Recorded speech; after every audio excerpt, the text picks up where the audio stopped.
Sa North Cotabato, huli po sa akto sa isang entrapment operation ng 4 na suspect sa isang extortion. Narito po ang kwento ng quick response.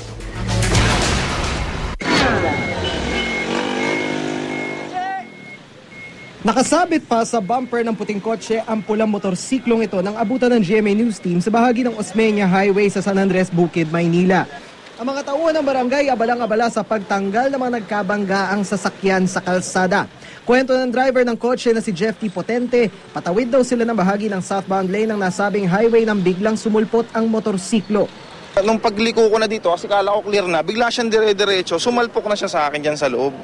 Hindi raw sumenyas ang rider kaya natumbok niya ito. Tumalsik pa nga raw ng ilang metro ang driver. Nakainom ba siya sa tingin mo? Hindi ko po naamoy, sir eh. Wala po akong naamoy eh.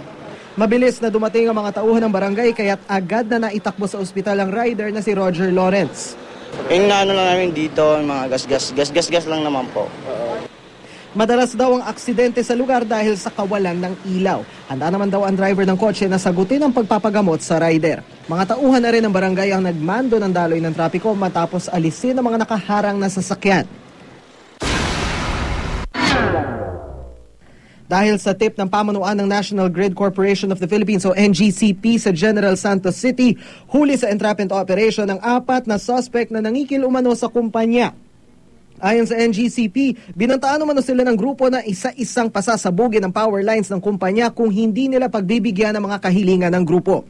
Ikinasang operasyon makaraang makumpirma ng mga otoridad na nasa tanggapan ng isang courier service ang grupo para kunin ang package mula sa NGCP na naglalaman ng 15 milyong pisong una ng hiniling ng grupo.